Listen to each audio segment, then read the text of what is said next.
All right, guys, today, our little foldable. We're talking about point slope form to slope intercept form. So we're taking something from point slope form and we're gonna transform it into slope intercept form. And we have two types of questions. We got equations, and then we also have a different type with tables. So we're gonna go ahead and we're just gonna jump right into this. Let's do the equations first. So go ahead, open this up. Now, when we do this, you're gonna be given this in point slope form. We're gonna follow these three rules, and then it's gonna magically be in slope intercept form. It's amazing. All you gotta do is follow the rules. So with that said, let's just jump right into it.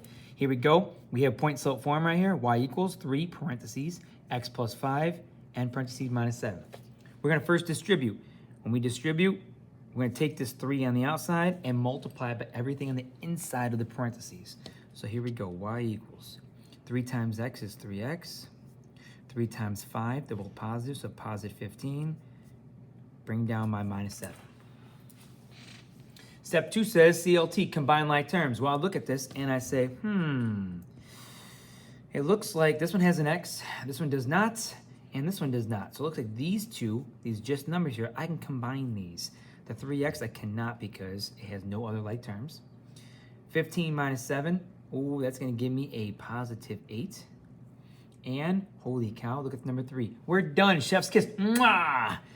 Finito, we are now done. That's your answer. So we just converted from point slope form to slope intercept form. And that's it. That's simple. That's actually a lot of fun. So much fun, we gotta do another one. All right. So let's distribute, combine like terms, and we're done. So I'm gonna take this thing on the outside of the parentheses and multiply it to the other two. And again, just real fast, my parentheses have this x minus 4 inside, right? 1/2 is outside the parentheses and plus 6 are outside the parentheses. Don't be the loser who distributes the 6 because remember, we actually have a little sign breaking this up, right? We have addition or subtraction, in this case addition, breaking it up between the parenthesis and this number. This 1/2, just like the 3, has no sign between itself and the parentheses, so it's attached to it, which is why we're distributing the 1/2, which is why we distributed this 3 and not the minus 7. So keep that in mind, freshman mistake. But anyways, y equals 1/2 times x, 1/2 x. 1/2 times a negative 4, well, I know a positive times a negative is a negative. 1/2 times 4, or half of 4, 2. Bring down my plus 6. Now look, combine like terms. Well, again here, I have two terms that have no coefficient. So this negative 2 and this positive, they're just numbers. So I can combine these. My 1/2 x, he's a loner. He's just getting brought down. He's no one to combine with. Negative 2 plus 6, the plus 4, and holy cow, we are done. Chef's kiss, done. Magnificent. Man, this is just so much fun. All right, so that was the equation side. We'll close that. We're now gonna do the table side. Now, tables, a little more fun, a little more logical thinking going on here. It's gonna be a little shadowy. Okay, so here we go. Jump right into it. First things first, we need to identify. When we say identify, we need to identify the slope and the point given to us from point slope form. Then we're gonna make a table. We may have to move backwards or forwards to get to 0. You'll see what I mean in a second.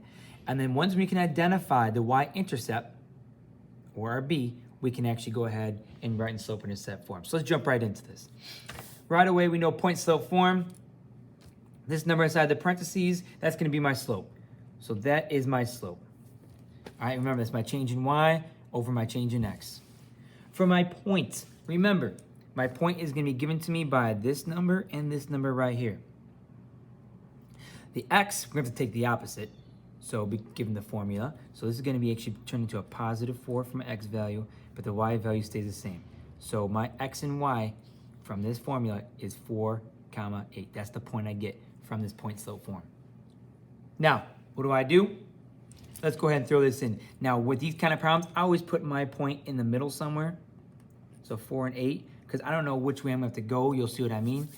For instance, if I wanna use my slope, remember this is your change in y over your change in x. This tells me how to change my y's. This tells me how to change my x's. So positive 3, that means if I want to find my next point underneath this, I'm going to add 3 8, 9, 10, 11, boom, to get my next y value.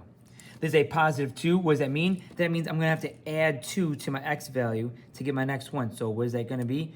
4 plus 2, 6. All right, and that's how you can build this table. But instead of going down, I noticed that I went from 4 to 6.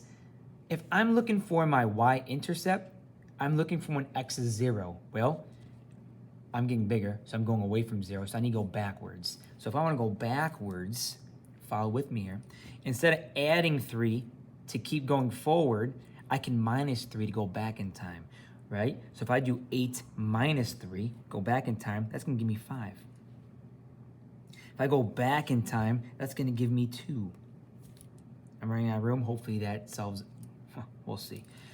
For the x values, if I'm going to go forward, right, if I want to keep building this table larger, I add 2, just like my slope said, to get my new x values. Well, if I want to go back in time, because I'm trying to go backwards, I need to do the opposite. So I'm going to minus 2. So 4 minus 2 is going to give me 2. 2 minus 2 is going to give me 0. Whew, exactly what I needed. And there we go. I now just built the table, going a little forward, a little backward, using my slope. And we got to this magical x0. Because wherever x is 0, that y value, that is your y-intercept. And now we're done. I know my slope, I know my y-intercept. So y equals mx plus b. And there's slope-intercept form. We're done. We're done, guys. That's simple. This one's actually a little more fun because it's a little more puzzly. Next problem. Okay, look at my identify what's given to my point-slope form. So they gave me a slope of 2. Remember, slope loves to be a fraction. This is not a fraction. So to make it a fraction, just put it over 1. That's simple. My point they give me, well, they give me an x value and a y value. X values, remember, you always take the opposite. But the y value keep the same. So -2, -3. I'm going to put that point in the middle. That's my starting. And I'm going to, I have to go forward in time, just see where, changing y's, this 2, that's a positive 2, so that means my y value is going to be adding 2 to get my next number. -3 plus 2, well, that's going to give me -1. My x is, my change in x is a 1, positive, so that means I got to add 1 if I want to get to the next one. So that's going to be -1, and I'm going to stop and ask myself, just like up here. I was getting away from 0, so I chose to go backwards. Am I getting closer to 0? Actually, I am. So -2, then went to -1, I'm actually getting closer to 0. So I'm just going to continue going forward. I do not have to go backwards for this table. So I'm going to add 1 again. -1 plus 1, 0. That's what I want. And this I got to add 2. -1 plus 2, that's going to give me 1. Boom. There's my magical 0. So that's my y-intercept, 1. So now that I know my slope, y equals mx, I now know my y-intercept plus b, or in this case, +1, and we're done. That's it, guys. That is it. So we went from point-slope form to slope-intercept form, given tables or equations. Both were equally as fun. Rewatch the video if you need to. You guys stay healthy, stay safe. Take care.